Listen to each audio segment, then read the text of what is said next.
Hello, everybody. Welcome back to episode 7 of the Nobatoba podcast. We decided to go in a different direction. We're going to be more ASMR based channel.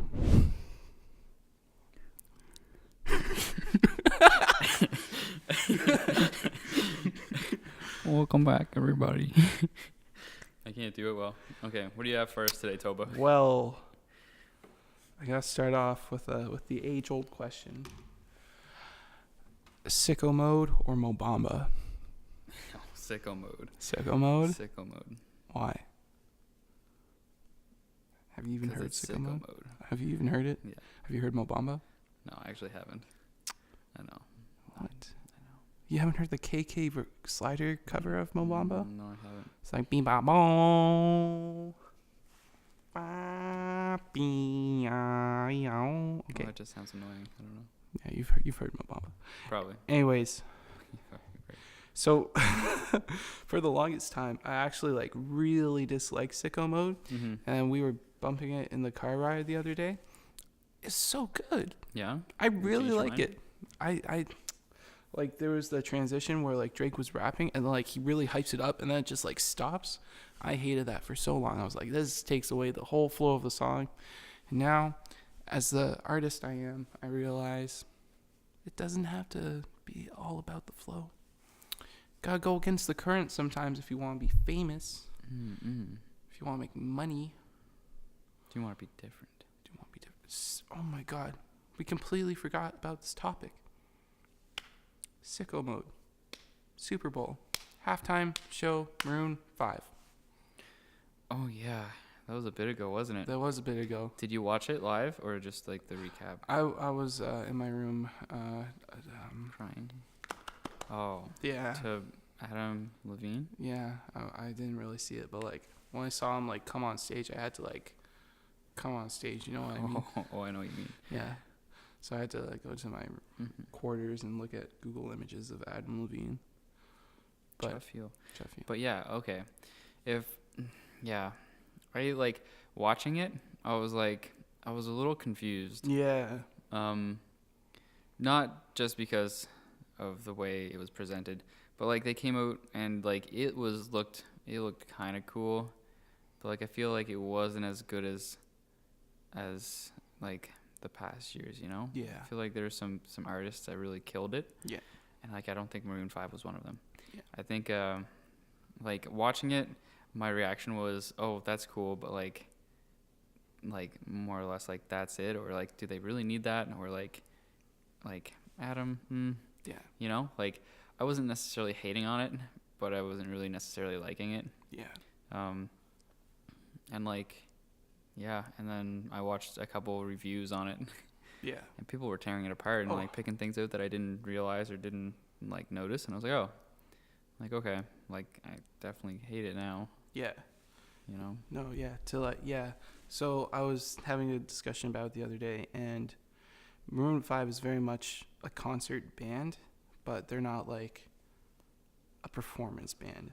So the Super Bowl halftime show isn't a concert anymore. It's a full-on theatrical Yeah, you're so right. spectacle, and artists like Lady Gaga killed the Super Bowl, really set the new standard.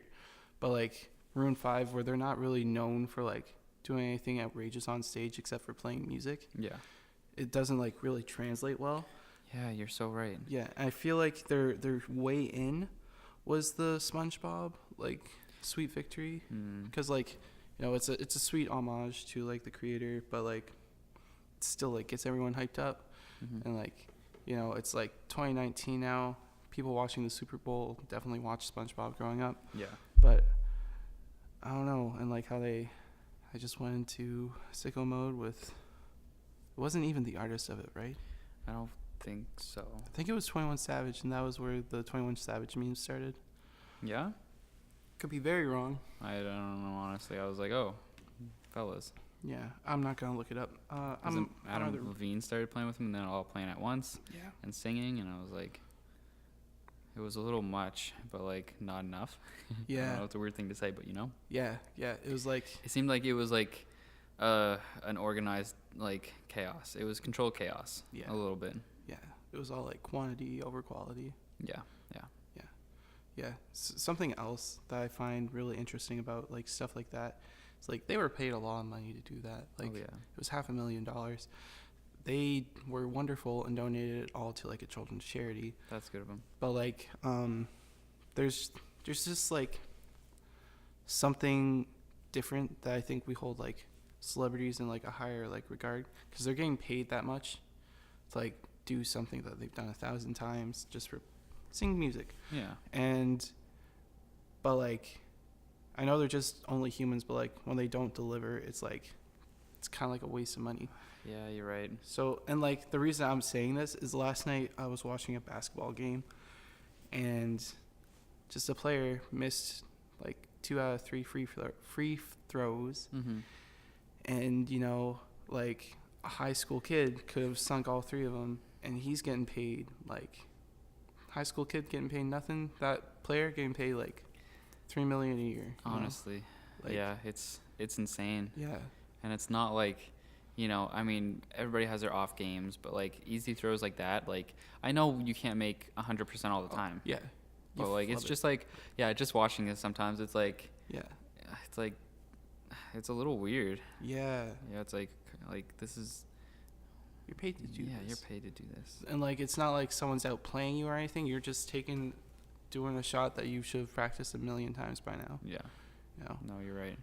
So it's just like it's a weird dynamic, because like sometimes you think, oh man, celebrities are really overpaid, blah blah blah, but then they do stuff like they're doing their job, but Mm-hmm. like it's just, it shows you that like they're just human. Yeah, exactly. And I think that's why like sometimes when artists mess up, it's kind of like nice to see, although it's like, oh, like you want to be like, oh, come on, like, are you serious? Yeah. It's like kind of nice being like, oh, it happens, Yeah. I'm glad to see that if like I go out to rip a guitar solo, like what's his name, Nick Jonas, Yeah. Oh man. Yeah, Yeah. that's That good was- stuff. That was so funny. Man, I missed that guitar solo. I know. I wanna listen to it again. It's been a Yeah. while since I've actually Yeah. looked it up. Yeah, and someone like actually tabbed it out. And Yeah. Transcribed it. Oh my so god. funny. Yeah. That's something else too. Well, I'll keep on this like whole celebrity thing, but like musicians as well. You can't mess up in a song in a professional orchestra. Mhm. You can't miss a note. You just can't hide that. And Mhm. like I went to music school to like be a tuba player, and just some of the kids in my program were like really really studious. Like they had like crazy work ethics. I was just there. I was like, I think that's why I like didn't fit in. It's because like I did take it seriously, but like I wasn't ready to make it my lifestyle. Yeah. No, I totally feel that because in my program they're just being the recording, like the person recording these artists, Yeah. these other students, these musicians. Yeah. Like they just, yeah, they had this weird work ethic, and it almost seemed robotic to Yeah. a degree. It was like they knew so much about music that it was almost like what they were playing and writing wasn't necessarily from the heart, but it was correct. Yeah. You know what I mean? That's exactly it. Yeah, I went to school with this like fantastic violin player. I won't like say her name or anything, but like she practiced. She did classes for like 3-4 hours a day. She was a German student, so she TA'd in like German Ooh. courses, and she practiced 8 hours a day. Damn. Like it was absolutely insane. Like the stuff that she could do on the violin was literally crazy. Like she was a year older than me, and to me, like the music degree was just a waste on her. Yeah. But like at the same time, she came to my school because her like prestigious German school didn't let her in. Whoa, really? Yeah. Whoa. And So like somebody that good still can't get into like a really good school. Yeah. It's like there's people better. That's Yeah. just all. Yeah, there's always someone better, but like it's just insane. It's not even like you think about that. It's like, oh, there's always somebody better. But like coming from your perspective, like obviously she was better in like a lot of aspects than you were. Yeah. Like knowing music, I guess, like playing certain instruments. Yeah. But like it's not necessarily, it doesn't mean that she's gonna like go further than you will and with music, you know? Because like you could write some songs and be a bigger hit than she ever will be. Like she could just play in an orchestra or something, like, and that's really good money and good for her. Yeah. That might be what she wants to do. Yeah. But you know, it's just kind of. Yeah, you know, people could be super talented and do nothing with it. Yeah, exactly. And like that's another thing too, where like everyone in an orchestra has reached like such a great level. Like the London Philharmonic Orchestra, like, oh my god, insane. But then, no offense to them, because I love their music, but like Blink 182, like they make good music, but they have no clue what they're doing. They know what sounds good, and they always speak from the heart. But they don't know music, you know? Yeah, they don't know anything about theory, which is like just insane. I like that. Yeah. Because like I like to think of that like myself. Like I don't know what I'm like. I don't really know notations that well. I don't know. Yeah. Like I don't know chords that well either. Just like, I mean, the standard chords, I guess. But like, yeah, I don't know. Yeah. Yeah. You know. Yeah. I like to think that I can make something from nothing sometimes. Yeah, and like I think I'm quite fortunate with like I wasn't like music was something that came later to me in life, and something I'm still learning guitar. I'm still like can't really sing, but like when it comes to like tuba, like I was trained classically, but like only through school, and like when I hit university, I like saw all these different perspectives on music, and like I could tell I didn't like really fit in. Like everyone got along with me, I got along with everyone, but like looking at everyone's marks compared to mine, it really sucked. Like I wasn't failing by any means, but like I wasn't like excelling to where I wanted to be. Right. Yeah. And like looking back on it, I had like such an amazing professor, and you know he would have got me to that place. I'm 100% sure about that. Yeah. But like, I don't know. I don't think it was for me. Yeah. No, that's fair. Yeah. I get that. Yeah. Yeah, because like there's people that like there's this one guy in my class, and he was like he was good at guitar, but like you could tell that he played what was right instead of what was like. He'd have these fancy chords, and then he'd play like jazz standard stuff, you know, and it was cool, I guess, but like it was just kind of like, you know, it was like, did you like, I don't know, it was kind of, it didn't feel like it was from his heart, you know, it just felt forced. Yeah. No, exactly. And we would have in like music school, we would have like these days like every Monday evening where everyone in like our specific like instrument area, like first year to like fifth year if there was one, and like we'd have a brass like sectional, and we would just play the repertoire we were working on. And so there was this girl, she played French horn, again very talented. She was doing stuff I couldn't even imagine doing, but like when I listened to her, there was no sense of like feeling or like, you know, really getting somewhere. And like it was the only time I like commented on it, because like during those classes we're supposed to like not pick each other apart, but like tell each other like what they could be doing better, because one, is a good tool for them, and two, is a good listening tool for us. And like there was a part in her piece where she was just playing like quarter notes, like da da da da, and my feedback was, you know, you're playing like a robot. Make those notes like really push them, because like playing tuba, that's all I do is just play quarter notes, and like I gotta really push them and like make them feel like they're not just like stale, like same tone. Yeah, and did she take that like constructively, or she took it and like did it like first try. Oh, nice. Yeah, but like just like she practiced like a robot. Like, yeah. Yeah, practice makes perfect, but when you practice like a robot, it makes a robot. Yeah, and like that's like, I think the biggest challenge for some of the professors there is because some of them get it right away. They're like, okay, you very proficient with your instrument, just need to play with feeling. And like some students, that takes forever to like drill in. You have students like me, who I had a very cool like music teacher in high school. I like played with feeling every time, but like I just wasn't great. Yeah. And like that was, for my professor looking after me, that was like really easy for him, because like he's just teaching a kid how to play the instrument. And then you get like wonder kids who like get everything, and then you get professors who are either too technical or not, like doesn't have enough feeling. Yeah. So like, yeah, I mean, there's definitely a mix, you know. Yeah. Yeah, you're lucky that you got that one teacher though. That was that one professor. Yeah, he was awesome. Yeah. Damn. Yeah. I mean, yeah, I don't know. Going to school for music, I don't think I would ever do it either. Yeah. Like, not because I don't know music, because I feel like I'd learn a lot because I don't know music that well, you know. Like more than the average person, but not as much as like an actual musician, right? Yeah. So like I feel like I don't feel like I'd know enough to go in there to start off, you know? Yeah.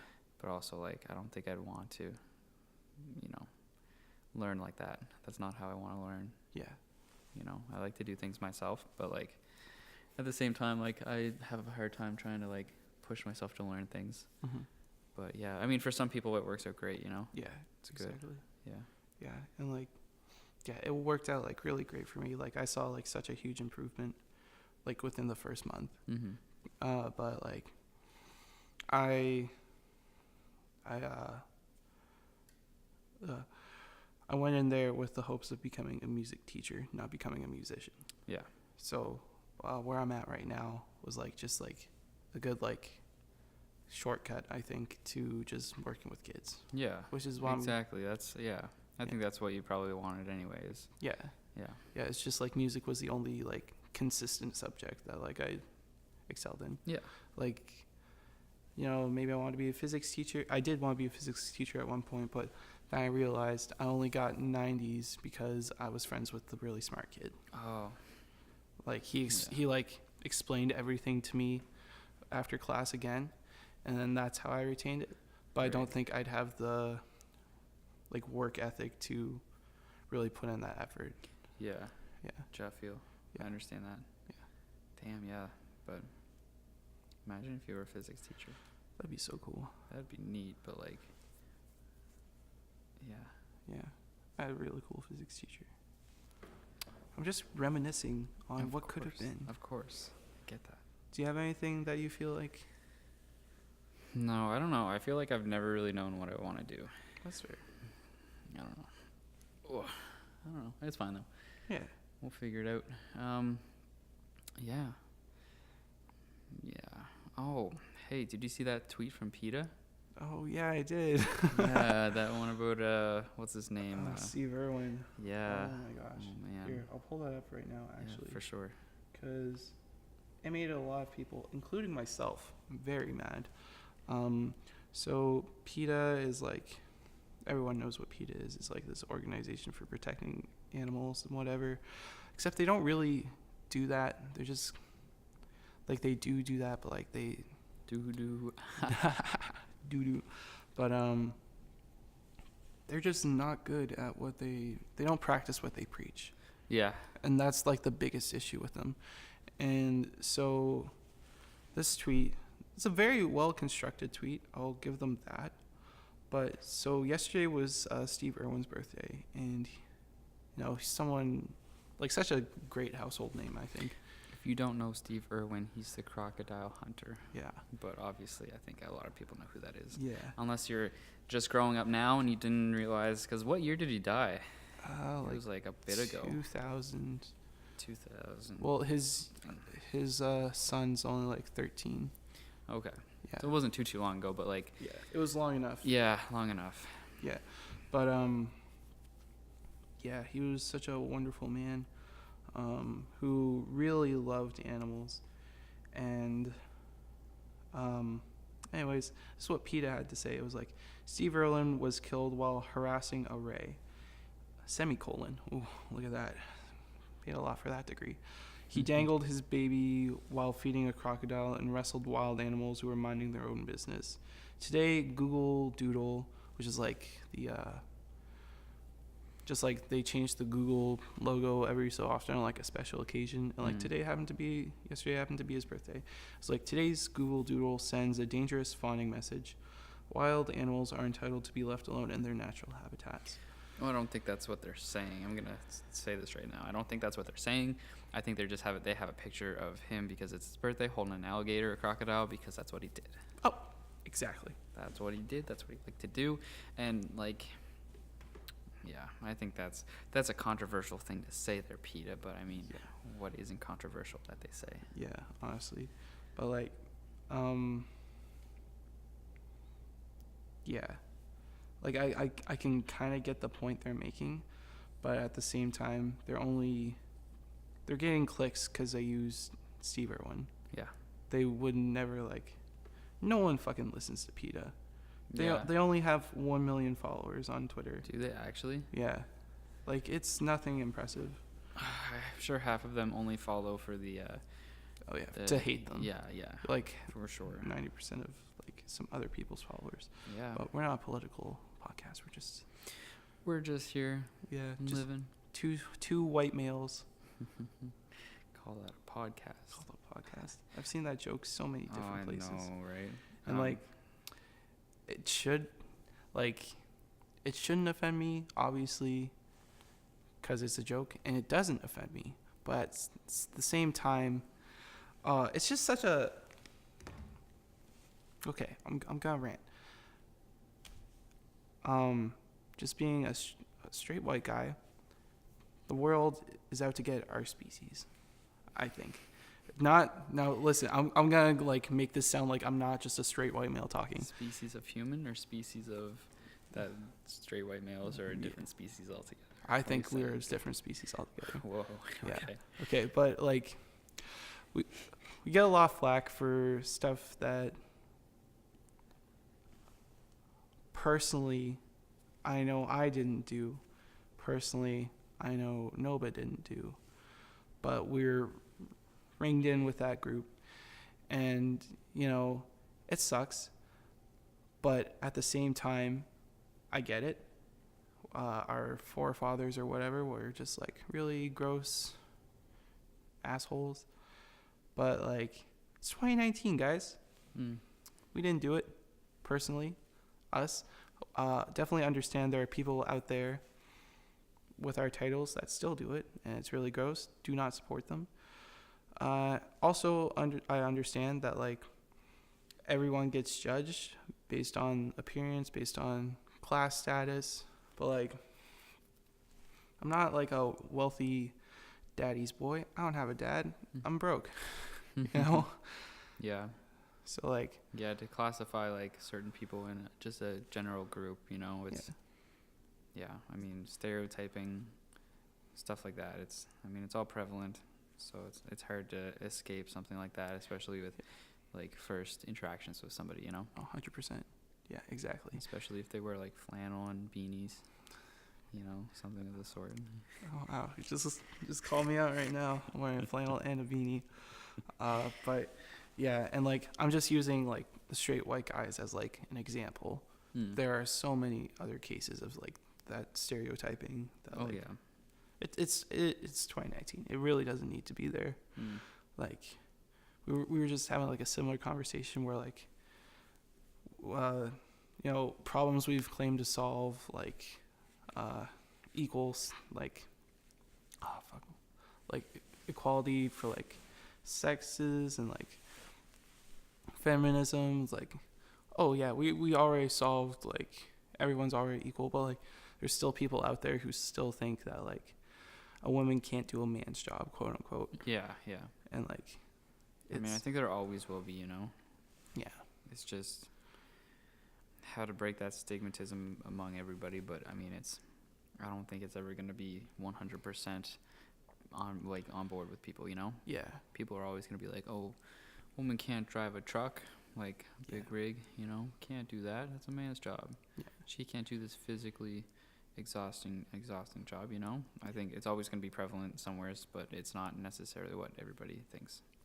Exactly. Yeah. But yeah. Mm-hmm. What time have we got there? 26. 26. Oh, 4 minutes. All right.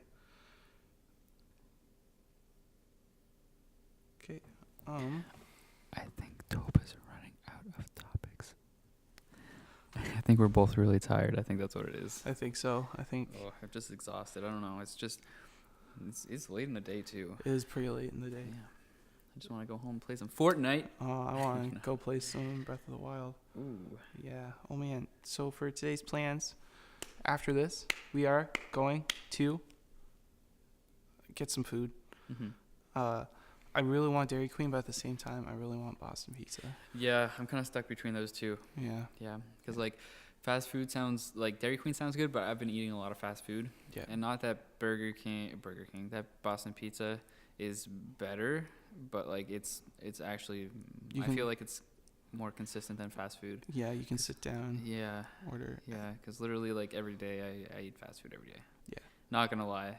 Oh yeah. It's like it's bad. Oh yeah. That's it's fair. bad. Yeah. Like Boston Pizza, you can sit down. You get your. That's my favorite thing. All right, this was the topic I was missing. I love sitting down and having people come to me to ask what I want. That is nice. You're right. That is You so know, I nice. never really thought of that too much, but it's nice. Yeah. And like growing up in Halifax, you know, we have all these trendy burger places that like make gourmet burgers, which is fantastic. But you have to order at the counter and then you sit down and then they bring it to you. Why? Just cut out the middleman. We'll just sit down. You listen, I will buy all of your burgers if you can hire some serving staff. You're right. Yeah, like relish. You have to go up to the counter. You gotta go up to the counter. And like it's such a lovely dining area too. Yeah, like they'll bring it out to you, Yeah. but you gotta go up to the counter. And like Nando's. Nando's kind of threw Cheeky me Nando's. off. Yeah. Yeah. They had to Oh do that. man, Nando's was perfect except The ordering system. the ordering system. The way Because we went in and we like just didn't know how to work it. yeah, we found a seat immediately Yeah. and like we were just sitting there and like Did they have a please seat yourself sign or not? Where we just walk in and we're confused? Or did one of the waiters say something to us? I can't really remember what the situation was. I think the waiter like mumbled something and like it was like you can just find a seat or something. Okay. I was like, but yeah, we found a seat and then we were just sitting there for like Yeah, and waiting for somebody to come. yeah And we were like, well, maybe we have to go up and do something. Nobody really told us what to do. yeah There's no really any signs, was there? yeah because like I think the whole like idea of Nando's like in the UK everyone knows how to order at Nando's and like if when they brought Nando's to Canada I'm assuming that like people who would go there would already know. Yeah, they'd have a clue. They went to Nando's because they knew the name. Yeah. Yeah, you're right. I feel. Do you think places over there like I was only there in high school and we didn't really go out to too many restaurants or whatever, like a couple, but they always had like servers, but maybe that was just for us. But like, do you think that a lot of places like are like Nando's over there where you go up and order and then like? Yeah. Well, do you remember old guy at our old store? I'm sure we could say his first name. It was Simon.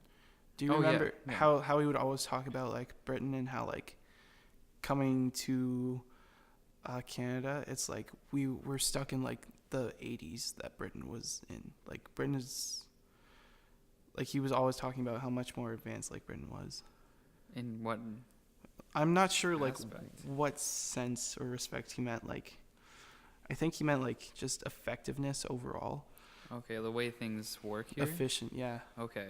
Yeah, like Okay. Like, I mean, there's a lot of people in England. there's a lot of people in England. There's a lot of places in England. Yeah. But like England right now, there are some towns that they're talking about just removing all like traffic lines and signs and like running without like any road laws because they think it'll be like more effective. Because they think people already know how to work the roads, or like It's more of like a because it's already busy enough that people will just use common sense and ugh. like they've already, I believe, I could be very wrong, but I read somewhere like pretty recently that they've already like implemented it into the town, and it seemed to work really well. That's interesting because like I like this is just my opinion on it, but like it seems like it would be kind of detrimental. You know, I feel like people would 100%. just go crazy speed and like do stupid shit, but like I mean it could work Yeah, like wonderfully. like they have the Autobahn. Yeah, that's true. They invented rotaries, like the The roundabouts. Yeah. Roundabout. Oh fuck, that's such a good song. So good, but yeah, I don't know. I feel like that type of ordering is very efficient, and like it still gives you that nice sit down. Yeah. I guess you're right in that aspect. It's just confusing sometimes. It's just very confusing. Yeah, especially like going to a place like it's like going to a new bar you haven't been to. It's like going to like especially like somewheres you haven't been. You go with a friend and they haven't been there either. Yeah. You know, But kind of you've like heard some great of the things. yeah, some like when we were in Toronto. Yeah. Going to these places that we just never been to and never heard of. We just walk in and see if we can, get a drink somewhere. Yeah. It's kind of scary like that. Yeah. Kind of intimidating a little bit. Yeah. But And once like, you know how it works, it's like, oh, okay, exactly. this is fine. Yeah. And like to touch on that as well, like going to a new bar, ordering a drink. In Nova Scotia was one thing because like I always had like the safety of like, oh, could I get Keith's? Yeah. But now in Ontario, it's like, can I get a Budweiser? Yeah. I went to one of the places the other day. Yeah. Just a pub, and then I was like, yeah, can I just get a Keith's? And they're like, we don't have Keith's here. And I was like, oh. And I was like, I don't want to order Bud. Like, I don't want to drink Bud. And I was like, I was kind of like frozen for the moment because I was like, oh shit, like what do I want? Yeah. And I was like, I was gonna ask for Moosehead, but I'm like, if they don't have Keith's, like they might not have Moosehead. Like it's more like widely known here, probably like Moosehead a little bit. Yeah. They sell a lot of it, but like. I was like, do you guys have Rickard's Red? And she kind of paused for a second. And I was like, oh, shit, they don't have Rickard's Red. And they're like, yeah, we have that. And I was like, okay, cool. Yeah. I'll take it. Yeah. Like, oh, man, it's awful. Because, like, I really, like, take pride in, like, drinking, like, craft beer because it's just so good. And then I go to, like, a bar that I've heard talked up about all the time. And they tell you, like, oh, just ask for like the special like seasonal beer, and like you go up, you look at the menu and you don't see it. It's like an off menu item. Oh. And I don't have like that confidence to be like, oh, hey, could I get this seasonal? I'll just be like, can I get a Budweiser? Yeah, because like if like they don't, or like they might judge you. They'll be like, oh, you're not from here. Yeah, exactly. But like I just find there's a lot of places in Nova Scotia and Halifax, I guess, where it's like like I guess like hipster bars, or like where there's a lot of craft beer and stuff, and then you just like places have their own brewing, like Chain Yard, they have their own drinks, right? Yeah. So you can go there and get their own drinks, and then you can go to like I don't know, some other places there. Anyway, I find there's a lot less here, but like there's still some. But like there's a lot of places that don't sell craft beer, like surprisingly, like over there, like you can find craft beer on like a lot of like the main pub menus. Yeah. But like here it's like the same. Yeah. So, how are we doing for time? We're good. Good? Yeah, 35. 35? Yeah. We have to cut 5 minutes out. What? We have to cut 5 minutes out. No. We're only doing 30 minutes. Got it. Bye.